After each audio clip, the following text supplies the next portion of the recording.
Dad rejected me for looking like my dead mom, then my grandparents changed their will to give me everything, and my siblings discovered his dark past. Hi, I'm Lisa, 25 female, and my entire life has been shaped by my father Arnold's, 52 male, inability to deal with my existence. Growing up, there was always this unspoken tension whenever I was around him. He treated my siblings Jake, 28 male, and Emma, 23 female, normally, but with me, there was always this wall, this coldness that I could never understand. The truth finally came out last month, and it hit harder than I ever expected. Some background first, my mom Sam, 49 female, died in a car accident when I was just 2 years old. I don't remember her, but I grew up surrounded by photos at my grandparents' house. They would tell me stories about her, how she loved teaching kindergarten, how she could make anyone laugh, how she always stood up for what she believed in. But at home, with Dad, it was like she never existed. He'd shut down any conversation about her. If someone mentioned her name, he'd either leave the room or change the subject immediately. I spent most of my childhood bouncing between our house and my grandparents' place. At the time, I thought this was normal. I figured maybe Dad was just busy with work, or maybe he needed help with childcare since he was a single parent. But there were signs I ignored. He never missed Jake's baseball games, but he was mysteriously working during my school plays. He'd take Emma shopping for hours, but our interactions were limited to brief conversations at dinner.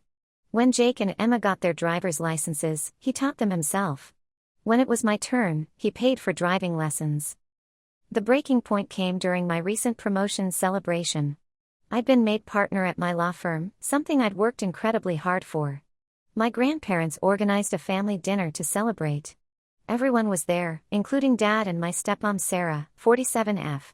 While others were congratulating me, Dad barely looked at me. He left early, claiming he had an important meeting. I was hurt but not surprised. It was just another day in our relationship. But my grandmother Martha, 75 female, had reached her limit.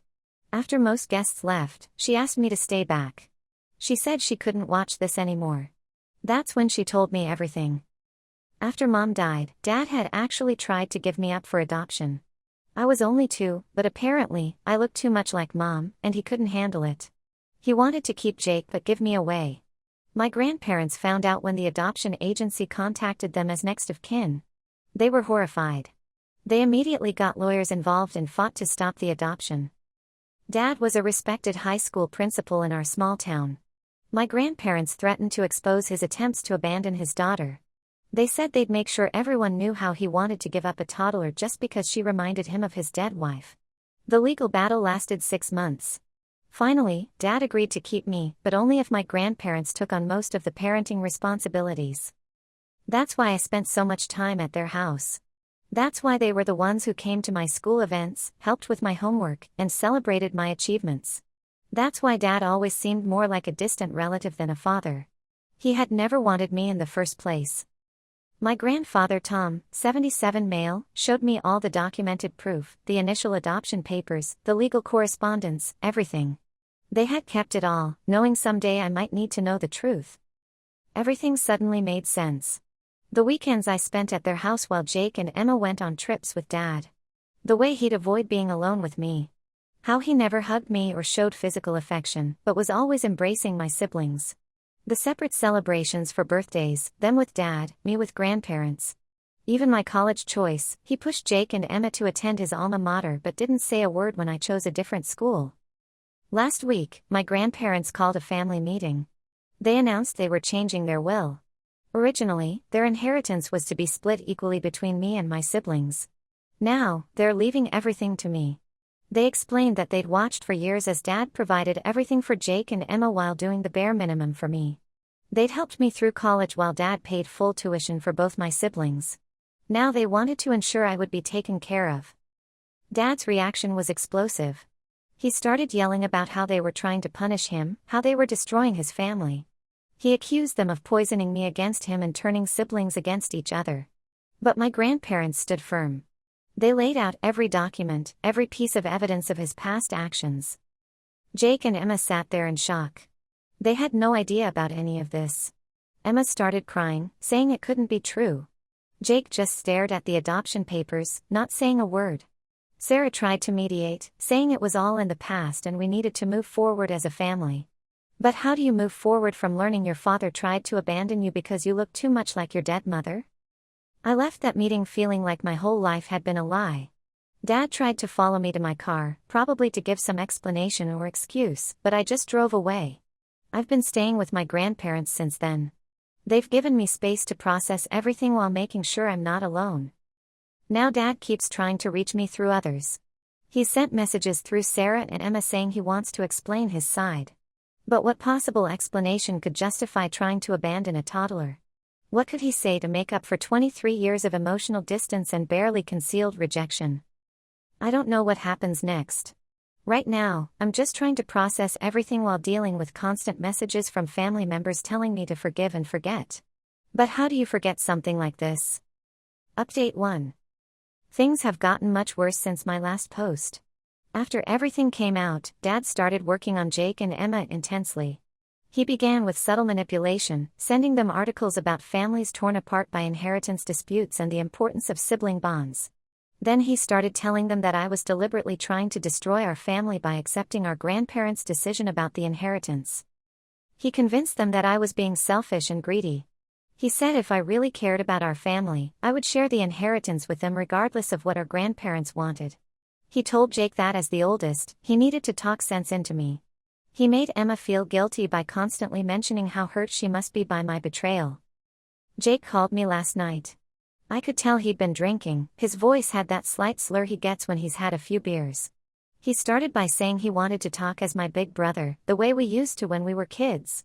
But it quickly became clear that Dad had gotten to him. He said I needed to think about the family, about how this inheritance situation would affect our relationship as siblings. He mentioned how Emma was crying herself to sleep every night because she felt betrayed by me. He said she was having anxiety attacks thinking about how her own sister could choose money over family. Then he brought up childhood memories, the times we played together, how he'd stood up for me at school when kids were mean, how he'd always tried to include me in things.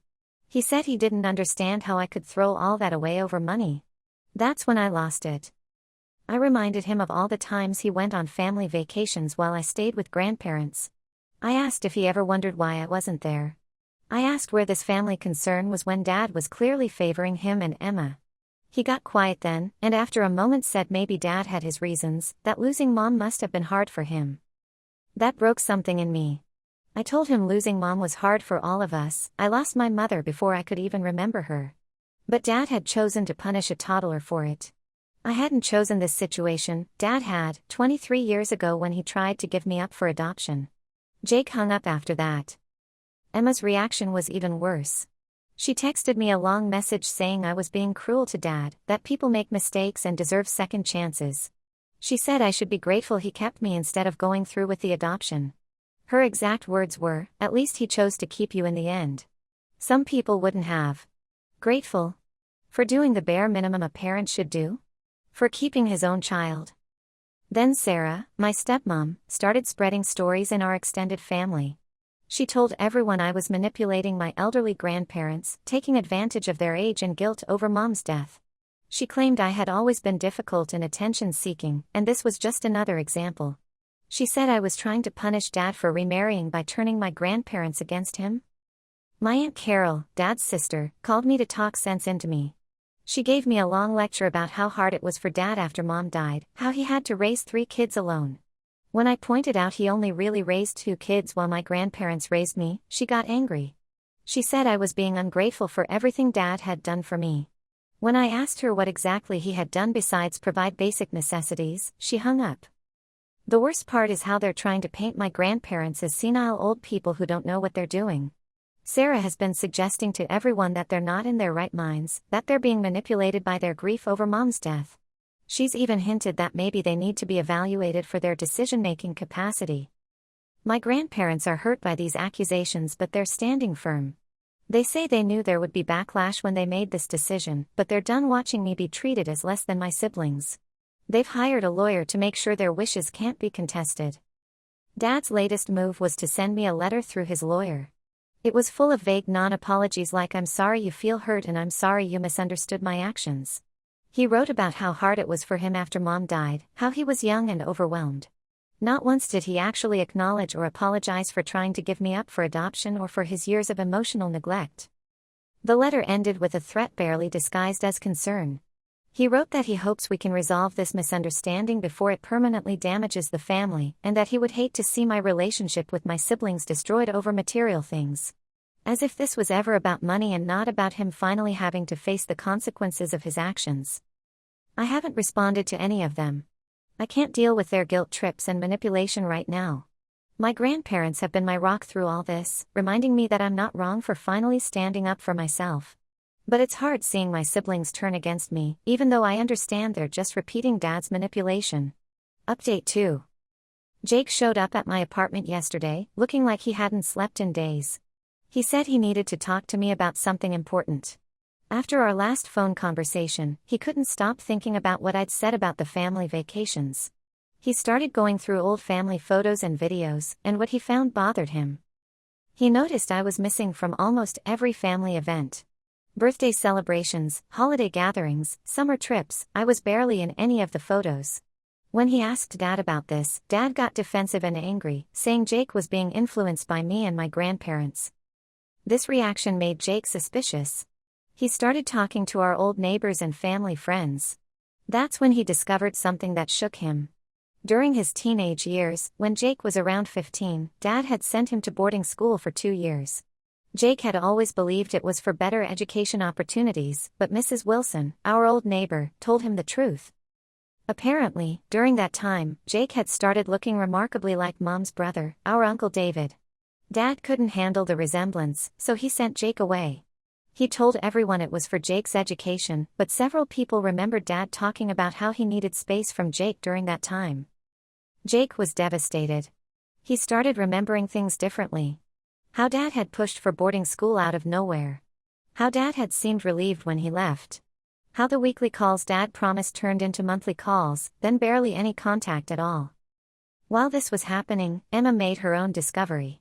She had a heated argument with Sarah about the whole situation. During the fight, Sarah let something slip. She revealed that when she was pregnant with Emma, Dad had been terrified about having another child. He had initially been against it because he was afraid the baby might look like Mom too. Sarah told Emma that Dad only agreed to continue the pregnancy when early ultrasound scans showed Emma had Sarah's facial features. Emma was shocked. She'd always thought she was the child Dad had wanted, the one he'd planned for with his new wife. Finding out she had only been accepted because she didn't look like Mom hit her hard. Both of them came to see me together after these discoveries. For the first time, they saw the pattern in Dad's behavior. It wasn't just about me, he had been running from Mom's memory by rejecting anything and anyone who reminded him of her, even his own children. Jake apologized for his previous phone call. He said he understood now why I couldn't just get over it or move forward like Dad wanted. Emma was quieter, but she held my hand and said she was sorry for not seeing it sooner. They asked more questions about my childhood. I told them everything, how Dad would avoid being in the same room with me, how he never came to my events, how he'd tense up if someone said I looked like Mom. Jake remembered how Dad would get angry if anyone mentioned the resemblance between him and Uncle David. Emma recalled how Dad always seemed relieved when people said she looked like Sarah. The most revealing part was when Jake found Dad's old journals in the attic. Dad had written about his struggles with seeing Mom in his children's faces. He wrote about wanting to erase all traces of her because it hurt too much to remember. He even wrote about considering sending me away multiple times over the years, not just when I was a toddler. Reading those journal entries finally showed Jake and Emma the truth about our father. He wasn't just a grieving husband unable to handle his wife's death. He was actively choosing to reject his own children rather than deal with his grief. Now they understand why our grandparents made their decision about the inheritance. It wasn't about money, it was about finally acknowledging the years of emotional neglect and rejection they had witnessed. It was about making sure that at least one person in our family took responsibility for Dad's actions. Sarah is furious that Jake and Emma are now taking my side. She's been telling everyone that I've manipulated them into turning against their father. But they know the truth now. They've seen the evidence with their own eyes. Dad still refuses to acknowledge any wrongdoing. When Jake confronted him about the boarding school, he claimed it was all for Jake's benefit. When Emma asked about his reaction to her ultrasound, he said Sarah was lying. He can't even admit the truth when it's staring him in the face. Update 3. Everything finally came to a head last week. Jake and Emma decided to confront Dad together about everything they had discovered. They went to his house with printed copies of his journal entries and photos showing all the events I was missing from. They wanted him to acknowledge what he had done and apologize. Instead, he exploded. He started shouting about how none of us understood what it was like to lose the love of your life. He blamed Mom for dying and leaving him alone with 3 kids. He said we were all ungrateful for not understanding his pain. When Emma tried to explain how his actions had hurt us, he told her she had no right to judge him since she didn't even know Sam. That was the breaking point for Jake.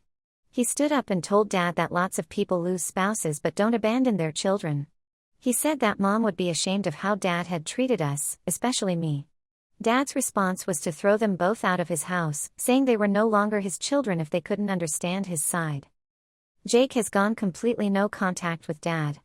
He's blocked Dad's number and told Sarah to stop trying to contact him. Emma still tries to maintain some relationship with everyone, but it's clearly taking a toll on her. She looks exhausted all the time and has started having anxiety attacks again. Sarah has taken Dad's side completely. She's been posting on social media about ungrateful children and the importance of forgiving parents.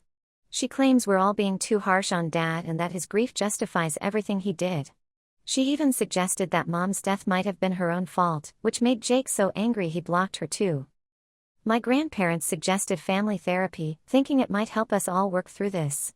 Dad refused immediately, saying he had done nothing wrong and didn't need to explain himself to anyone. He still maintains that everything he did was justified by his grief, that we're the ones causing problems by not understanding him. I've decided to go no contact with Dad too. I can't keep exposing myself to his toxicity and manipulation. Every time he reaches out, it's just to justify his actions or blame others. He's never once acknowledged the pain he caused or shown any real remorse. The inheritance issue is settled legally now.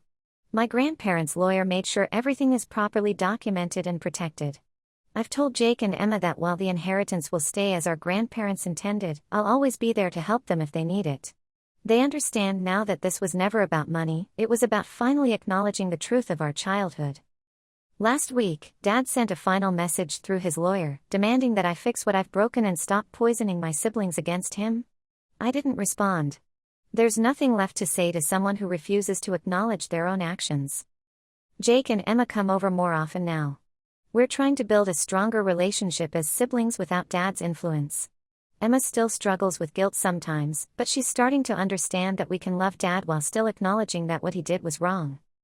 My grandparents watch all this with a mix of sadness and relief.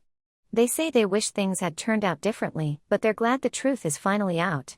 As my grandmother said, sometimes families break so they can heal properly, even if the healing looks different than what we expected.